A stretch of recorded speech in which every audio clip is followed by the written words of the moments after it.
हरे कृष्णा। आप सभी को कार्तिक मास के आरंभ की हार्दिक शुभकामनाएं। आप हमारे इस चैनल पर हर दिन नियम से कार्तिक मास महात्म की कथाएं सुनेंगे। सुनने के लिए चैनल को सब्सक्राइब नहीं किया है तो चैनल को सब्सक्राइब जरूर कर लीजिए। आज आप सुनेंगे कार्तिक मास महात्म की कथा, कार्तिक में सुनी जाने वाली कहानी, और वीडियो के अंत में आप सुनेंगे तुलसी चालीसा का पाठ और तुलसी जी की आरती। प्रिय भक्तजनों, तो आइए सबसे पहले हम आपको सुनाते हैं गणेश जी की कहानी। एक बुढ़िया माई थी, मिट्टी के गणेश जी की रोज पूजा करती, रोज बनाती, रोज गल जाते। एक सेठ का मकान बन रहा था। तब वह बुढ़िया माई वहाँ गई और कहने लगी कि मैं रोज गणेश जी की पूजा करती हूँ, रोज बनाती हूँ, रोज गल जाते हैं, तुम मेरे लिए पत्थर के गणेश जी बना दो। तब मिस्त्री नहीं माने और कहने लगी कि इतने में हम तुम्हारे पत्थर के गणेश बनाएंगे, उतने में तो अपनी दीवार ही बना लेंगे। यह सुनकर बुढ़िया दुखी हो गई और बोली कि राम करे तुम्हारी दीवार टेढ़ी हो जाए। वह दीवार को बनाते और दीवार ढह जाती, वह दीवार फिर बनाते और दीवार फिर ढह जाती। ऐसा करते करते शाम हो गई। शाम को सेठ आया, उसने देखा आज तो कुछ भी नहीं किया। तब वह पूछने लगा कि आज कुछ काम क्यों नहीं किया। तब मिस्त्री कहने लगी कि हमने तो सारा दिन काम किया, लेकिन एक बुढ़िया आई थी, वो कह रही थी कि मेरे पत्थर के गणेश बना दो, हमने नहीं बनाया। तब उसने कहा कि तुम्हारी दीवार टेढ़ी हो जाए। अब हम जो भी दीवार बनाते हैं वह टेढ़ी हो जाती है। तब सेठ बुढ़िया के पास गया और कहने लगा कि मैं तेरे सोने के गणेश जी बनवा कर दूंगा, हमारी दीवार सीधी कर दो। तब सेठ जी ने बुढ़िया को सोने के गणेश बनवा कर दिए। सेठ की दीवार सीधी हो गई। हे गणेश भगवान, जैसे सेठ की दीवार सीधा की वैसे ही सबकी करना। बोलिए गजानन श्री गणेश भगवान की जय। तो आइए अब सुनते हैं कार्तिक मास महात्म का पहला अध्याय। यह कार्तिक मास की महिमा का समय है, जब हरि के नाम का जप और कथा का श्रवण में संसार सागर से पार ले जा सकता है। आइए अब आज की कथा को भगवान के श्री चरणों में समर्पित करते हैं, कथा का शुभारंभ करते हैं। भगवान श्री कृष्ण और पद्माई की कथा से कार्तिक मास महात्म का प्रारंभ आज हम तुलसी जी की कथा के साथ करते हैं, क्योंकि कार्तिक के महीने में सभी औरतें तुलसी जी को जल से सींचती हैं। तो ऐसे ही एक बूढ़ी माई भी थी जो कार्तिक मास में तुलसी जी को सींचने जाया करती थी, और जब वह जाती तो तुलसी माता से कहा करती कि हे तुलसी माता, सत्य की दाता, मैं तेरा बीड़वा सींचती हूँ, मुझे बहू दे, पीले रंग की धोती दे, मीठा ग्रास दे, बैकुंठ में वास दे, अच्छी मौत दे, चंदन का काठ दे, अच्छा राज दे, खाने को दाल भात दे, और एकादशी के दिन कान्हा जी का कंधा दे। बुढ़िया की अब बातें सुनकर अब तुलसी माता धीरे धीरे सूखने लगी। तुलसी माता को इस प्रकार सूखते देखकर एक दिन भगवान कृष्ण ने उससे पूछा कि हे तुलसी, तुम प्रतिदिन सूखती क्यों जा रही हो। तब तुलसी माता कहने लगी कि बस मेरे मन की बात मत पूछो। भगवान ने कहा कि अरे मैं नहीं पूछूंगा तो कौन पूछेगा। तब तुलसी माता कहने लगी कि एक बुढ़िया आती है और अपनी बात कहकर चली जाती है, मैं तो उसकी सभी बातें पूरी कर दूंगी, लेकिन कान्हा जी का कंधा कहाँ से लाऊंगी। तुलसी जी की यह बात सुनकर भगवान कृष्ण कहने लगे कि वह बुढ़िया मरेगी तो अपने आप ही कंधा देने में आ जाऊंगा, तुम बूढ़ी माई से यह बात कह देना। इसके बाद कुछ दिनों के बाद वह बुढ़िया मर गई। उस बूढ़ी माई के मरने पर सारा गांव इकट्ठा हो गया, और उसका अंतिम संस्कार आने पर जब गांव के लोग उसे अर्थी पर उठाने लगे तो वह बहुत भारी हो गई, जिससे उस बूढ़ी माई की अर्थी टस से मस नहीं हुई, किसी से भी नहीं हिली। तो सभी कहने लगे यह तो बहुत संस्कारी थी, बहुत पूजा पाठ करती थी, कोई पाप भी इसने नहीं किया, फिर आज मरने के बाद ये इतनी भारी कैसे हो गई। बूढ़े ब्राह्मण के वेश में भगवान कृष्ण वहाँ आए और कहने लगे अरे यह भीड़ कैसी है। तब तब गांव वालों कहने लगे कि एक बूढ़ी माई मर गई है और वह तो इतनी बापन थी कि आज उसकी अर्थी ही नहीं उठ पा रही, बहुत भारी हो गई है। भगवान कृष्ण कहने लगे, अरे भाइयों, जरा मुझे इस बूढ़ी माई के कान में कुछ कहने दो, फिर यह अर्थी उठ जाएगी। भगवान कृष्ण बूढ़ी माई के पास गए और उसके कान में कहने लगे, माई, तू अपने मन की कर ले, पीताम्बर की धोती ले, मीठा ग्रास ले, बैकुंठ में बास ले, चटकी की लाश ले, चंदन का काठ ले, झालक की झंकार ले, दाल भात को जी और कान्हा जी का कंधा ले। भगवान की बातें सुनते ही बुढ़िया तो हल्की हो गई। भगवान कृष्ण अब उसे अपने कंधे पर ले गए। इस प्रकार बूढ़ी माई को मुक्ति मिल गई और वह भगवान के धाम बैकुंठ लोक को चली गई। हे तुलसी माता, जैसे आपने उस बूढ़ी माई के सत की लाज रखी, जैसे आपने उसके विश्वास की लाज रखी, वैसे ही इस कथा को कहने, सुनने और हुंकारा भरने सभी भक्तों की लाज रखना। जैसे भगवान ने उसे कंधा दिया, वैसे ही हमें भी कंधा देना। प्रेम से बोलिए तुलसी माता की जय, भगवान कृष्ण की जय। अब सुनिए कार्तिक मास महात्म का पहला अध्याय। एक समय धर्म के गुण, रहस्यों, ज्ञान, विज्ञान और शास्त्रों में वर्णित कथाओं पर गहन चर्चा करने के लिए 88,000 ऋषि मुनि नैमिषारण्य तीर्थ में एकत्रित हुए। उनके बीच में देव महर्षि वेद व्यास जी के सुयोगी शिष्य श्री सूत जी महाराज ऐसे सुशोभित हो रहे थे जैसे आकाश में तारों के बीच में चंद्रमा धर्म के सभी गुण, रहस्यों, 4 वेदों, 6 शास्त्रों और 18 पुराणों के ज्ञाता श्री सूत जी से शौनक आदि 88,000 ऋषि मुनियों ने कहा, हे मुनि श्रेष्ठ श्री सूत जी, आप कृपा करके हमें कोई ऐसा सरल उपाय बताइए जिससे हमारी इस घोर कलयुग के प्रहार से रक्षा हो सके। समस्त ऋषि मुनियों के मुख से यह बात सुनकर श्री सूत जी बोले, तुम्हारी श्रद्धा और प्रभु भक्ति देखकर हे ऋषियों, मेरा हृदय बहुत प्रसन्न है। इसी से आज से मैं तुम्हें कार्तिक महात्म की पावन कथा सुनाता हूँ। इन कथाओं को सुनने से इस कलिकाल में मनुष्य के समस्त पाप नष्ट हो जाते हैं और मनुष्य बैकुंठ लोक में चला जाता है। सो अब आप सभी सावधान होकर सुनिए। एक समय सभी जीवों का भला चाहने वाले ब्रह्मा जी के पूर्व श्री नारद मुनि ब्रह्मलोक में पहुंचकर जगत के रचयिता श्री ब्रह्मा जी को नतमस्तक प्रणाम करके विनीत भाव से पूछने लगे, हे जगत पिता, कृपा करके आप कोई ऐसा धर्म उपदेश सुनाने की कृपा करें जो इस कलयुग में सभी पापों को नष्ट करके मोक्ष देने वाला हो। नारद जी की श्रद्धा युक्त बात सुनकर श्री ब्रह्मा जी कहने लगे, हे पुत्र, तुमने संसार के कल्याण के लिए बहुत उत्तम बात पूछी। तुम्हारी भगवान के चरणों में सच्ची श्रद्धा और भक्ति देखकर आज मैं तुम्हें कार्तिक मास का पावन महात्म सुनाता हूँ, जिसके पढ़ने और सुनने से मनुष्य के सभी पाप नष्ट हो जाते हैं और वह इस संसार में सुख भोग कर अंत में बैकुंठ लोक को जाता है। यह कार्तिक मास भगवान को अत्यंत प्रिय है।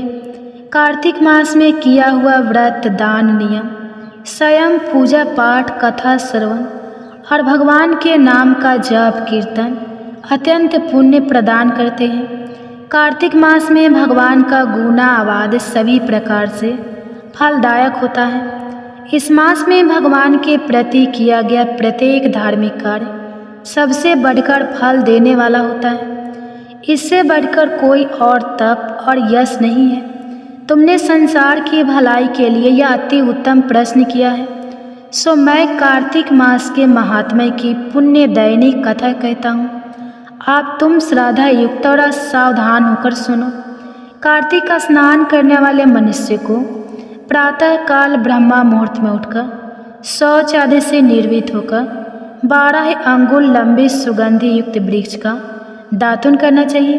परंतु याद रहे कि श्राद्धा युक्त श्राद्ध सूर्य अथवा चंद्र ग्रहण और एकम अमावस्या, छठ, नवमी, एकादशी और रविवार को दातुन नहीं करनी चाहिए। जिस दिन दातुन नहीं करनी हो उस दिन पानी से 12 बार कुल्ला करके मुंह को खूब साफ कर लेना चाहिए। जब 2 घड़ी रात्रि शेष रहे तब काले तिल, चंदन, चावल, पुष्प, कुसा लेकर तालाब, कुंड, नदी, संगम अथवा किसी भी तीर्थ स्थान पर जाए। वहाँ हाथ जोड़कर प्रार्थना करें कि हे भगवान, आप और श्री लक्ष्मी जी को प्रसन्न करने के लिए मैं समस्त कार्तिक मास में स्नान करूँगा अथवा स्नान करूँगी। इस प्रकार प्रतिज्ञा करके श्री गंगा जी, श्री शिव जी और सूर्यदेव और विष्णु भगवान का ध्यान करके नाभि तक जल में प्रवेश करके अच्छी तरह से स्नान करें। फिर जल से बाहर निकलकर देवता, ऋषि और पितरों का तर्पण करें।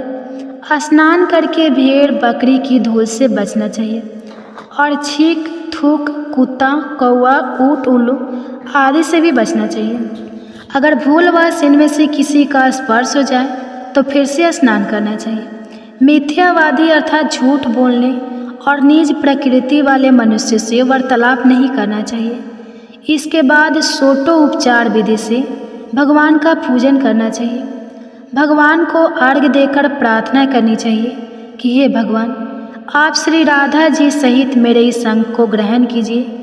इस प्रकार प्रार्थना करके आवाहन, पाद अर्घ्य, आचमन, स्नान, वस्त्र, चंदन, अक्षत, पुष्प, धूप, दीप, नैवेद्य, तांबुल, पुंगी, फल, दक्षिणा, नमस्कार, ये 16 चीज़ें मूर्ति को अर्पित करते हुए तुलसी जी की मंजरी से भगवान की सच 4 विधिवत पूजा अर्चना करनी चाहिए। श्री ब्रह्मा जी बोले, हे पुत्र, जो व्यक्ति तुलसी की मंजरी सहित भगवान शालिग्राम का 1 बूंद चंद्रामृत पान करता है वह ब्रह्मा हत्या जैसे बड़े बड़े पापों से मुक्त होकर वैकुंठ लोक को प्राप्त करता है।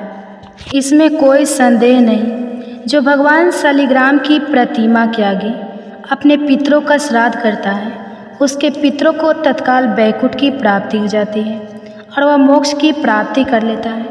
जो भगवान श्री शालिग्राम की मूर्ति दान करता है उसे समस्त पृथ्वी के दान का फल प्राप्त हो जाता है। जो भगवान शालिग्राम की प्रतिमा को बेचता है वह महान कष्ट भोगता है। इसलिए कभी भी श्री शालिग्राम की मूर्ति को बेचना नहीं चाहिए। श्री विष्णु भगवान का पूजन शंख के जल से करना चाहिए। श्री शिव जी का पूजन बेल पत्रों से, सूर्य का तुलसी जी से, गणेश जी का पूजन धतूरे के फूलों से, श्री विष्णु का पूजन कमल के फूलों से और श्री महालक्ष्मी जी का पूजन मालती या फिर चंपा के फूलों से करके प्राणी परम पद को प्राप्त कर लेता है। परंतु जो भगवान को परंपरिक तुलसी से भगवान शालिग्राम की पूजा करता है उसकी महिमा का वर्णन तो कोई भी नहीं कर सकता। इस प्रकार पूजा करने वाला भक्त जन्म मरण के अपार कष्ट से मुक्त हो जाता है। जिसकी मृत्यु तुलसी माला धारण किए हुए होती है वह जीव बिना किसी रोक टोक के सीधा वैकुंठ धाम को चला जाता है। जो तुलसी जी की छाया में अपने पितरों का श्राद्ध करता है उसके पितरों की अक्षय तृप्ति हो जाती है। तुलसी जी का सिंचन अर्थात तुलसी जी में जल गंगा, यमुना और नर्मदा में स्नान के समान होता है। तुलसी जी का पौधा उगाने और सींचने से तथा उसका नित्य स्पर्श करने से मनुष्य के मन, वचन और कर्म तीनों प्रकार के पाप और ताप नष्ट हो जाते हैं। कार्तिक मास में वृद्ध करने वाला तुलसी जी का शांत चित्त से पूजन, प्रदक्षिणा और नमस्कार करके हाथ जोड़कर प्रार्थना करे कि हे हरि कि परम प्रिया, हे सुभद्रा, देवताओं ने आपको बनाया और मुनीश्वर ने आपका पूजन किया है। मैं भी आपको नतमस्तक होकर नमस्कार करती हूँ।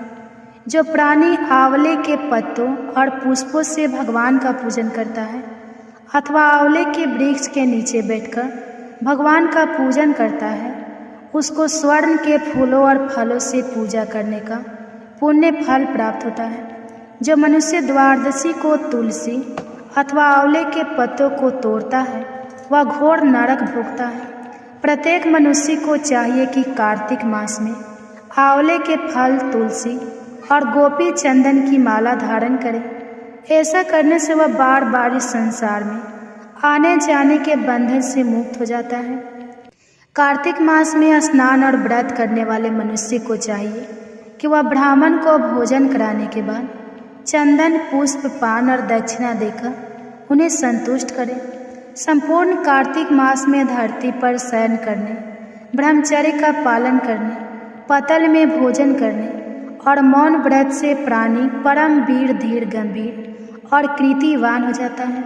जो मनुष्य समय आंवले के वृक्ष के नीचे पूरे कार्तिक मास भोजन करता है, उसके 1 वर्ष के सभी पाप नष्ट हो जाते हैं।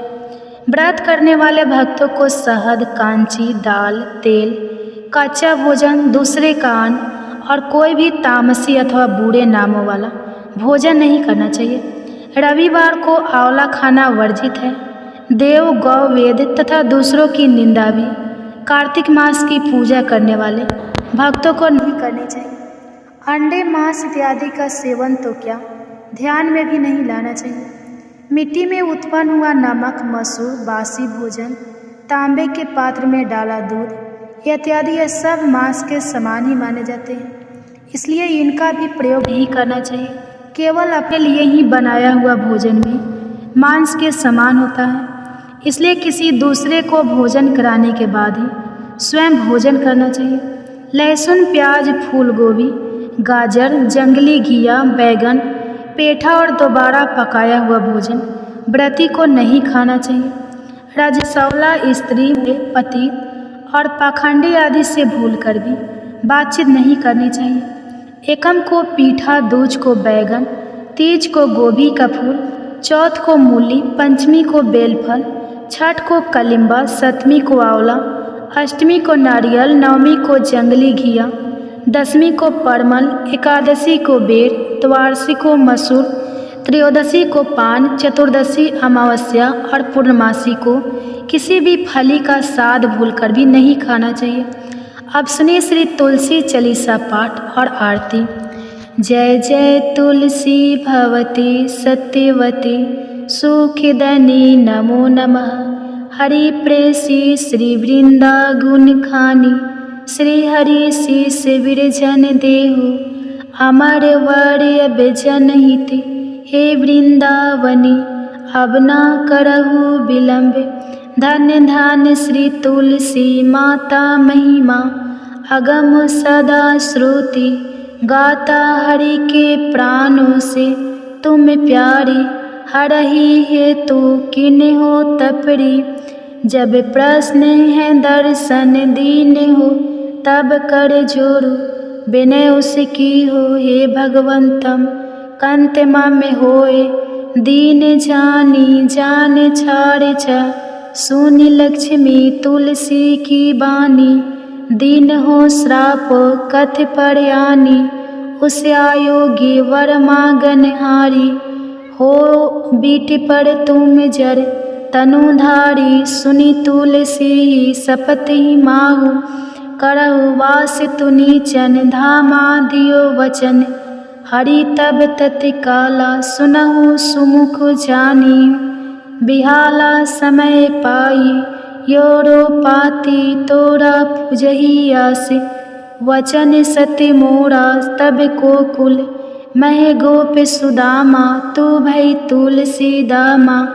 कृष्ण रास लीला के, माही राधे सके प्रेम लाखी नाही। दियो श्राप तुलसी तत्काल, नर लोक कहीं तुम जन्म हो। यो बाला यो गोप बह दानव राजा, शंख चूर्ण नामक सिर ताजा। तुलसी भता सुखी, नारी परम सती गुण। रूप अगारे अस दवे कल्पवती, जब गए कल्प तृतीय जन्म तब भय हो। वृंदा नाम भयो, तुलसी को असुर जलंधर। नाम पति को कर, अति बंद अतुर बल। धामा किन्हा शंकर से, संग्रामा जब निज सने।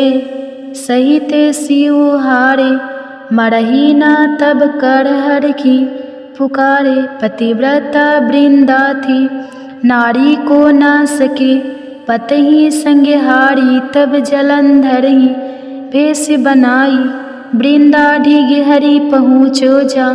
शिव हित लही करि कपट प्रसंग कियो सती त्वे धर्म तोहि भंगा भयो जलंधर कर संग हारा सुनी उर्सो के उपारा ही छन कियो दियो कपट हरि तारी लखी वृंदा दुख गिरा उचार जलंधर जसे हते अभीता सोई रावण दस हरहि सीता हास्य प्रस्तर सम हृदय तुम्हारा धर्म खंडे माँ में पति सहारा यही कारण लही श्राप हमारा होए तनुपासन तुम्हारा सुनी हरि तुरंत ही वजन उचार दियो श्राप बीना विचारो लखे नानी जी कर तू तपति को लन हियो जब पार्वती को जरमति तू अस हो जर रूपा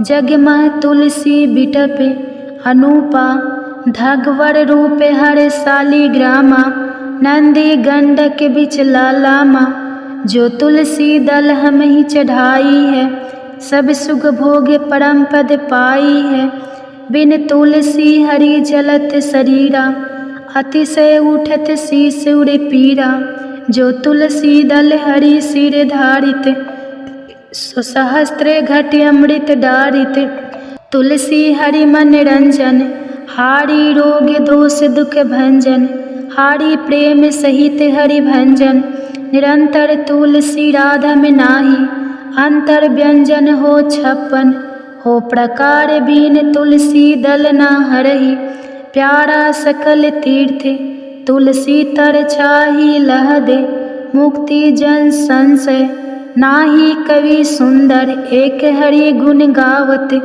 तुलस ही निकट सहस गुने पावत बसत निकट दुर्वासा धामा जो प्रयास ते पूर्व ललामा पाठी करही जो नित नर नारी होई सुख भाषा ही त्रिपुरारी तुलसी चलीसा पढ़ी तुलसी तरु गिरिधारी दीपदान करी पुत्र फल पावा बंध नारी सकल दुख दरिद्र हरि हारि परम प्रसन्न आसी धन जन गही कर बसही पूर्णात्रही अभिमत फल जगत महिला ही पूर्ण सब काम कज दलही तुलसी तक सहज बसही हरि राम तुलसी महिमा नाम लख तुलसी सुत सुखी राम मानस चलीसा रचो जग मह तुलसी दास प्रेम से बोली तुलसी महारानी की जय। जय तुलसी महारानी नमो नमः हर की पटरानी नमो नमः तुलसी महारानी नमो नमः धन्य तुलसी पुरन तप कीनो शालीग्राम बनी पटरानी नमो नमः तुलसी महारानी नमो नमः हर की पटरानी नमो नमः जाके पत्र मंजरी कोमल श्रीपति कमल चरण लपेटानी नमो नमः तुलसी महारानी नमो नमः हरि की पटरानी नमो नमः कौन महीने बोई रानी तुलसा कौन महीने हुई हरियाली नमो नमः तुलसी महारानी नमो नमः हर की पटरानी नमो नमः कौन महीने हुई तेरा पूजा कौन महीने हुई पटरानी नमो नमः तुलसा महारानी नमो नमः आषाढ़ मास में बोई रानी तुलसा सावन महीने हुई हरियाली नमो नमः तुलसी महारानी नमो नमः हरि की पटरानी नमो नमः कार्तिक मास में हुई तेरी पूजा मंगशीर मास हुई पटरानी नमो नमः तुलसी महारानी नमो नमः हर की पटरानी नमो नमः धूप दीप नैवेद्य आरती पुष्पन की वर्षा बरसानी नमो नमः तुलसी महारानी नमो नमः हरि की पटरानी नमो नमः 56 भोग 36 व्यंजन बिन तुलसी हरि एक न मानी नमो नमः तुलसी महारानी नमो नमः हरि की पटरानी नमो नमः जो तुलसी को सवेरे गाए श्री कृष्ण के दर्शन पाए नमो नमः तुलसी महारानी नमो नमः हर की पटरानी नमो नमः। जो तुलसी को दोपहर गाए, खीर खांड का भोग लगाए, नमो नमः। तुलसी महारानी नमो नमः। हर की पटरानी नमो नमः। जो तुलसी को सांझ को गाए, श्री कृष्ण की आरती उतारे, नमो नमः। तुलसी महारानी नमो नमः। हर की पटरानी नमो नमः। जो तुलसी को रात को गाए, श्री कृष्ण के चरण दबाए, नमो नमः। तुलसी महारानी नमो नमः। हर की पटरानी नमो नमः। सब सखी मैया तेरा यश गावे, भक्ति दान दीज महारानी नमो नमः। तुलसी महारानी नमो नमः। हर की पटरानी नमो नमः। तुलसी महारानी नमो नमः। हर की पटरानी नमो नमः। तो उम्मीद है आज की यह वीडियो आपको पसंद आई होगी। अगर वीडियो पसंद आता है तो प्लीज़ वीडियो को लाइक कीजिए, चैनल को सब्सक्राइब कर दीजिए और साथ ही हो सके तो और भी फैमिली फ्रेंड के साथ शेयर कीजिए। आप सभी का कथा सुनने के लिए तहे दिल से धन्यवाद।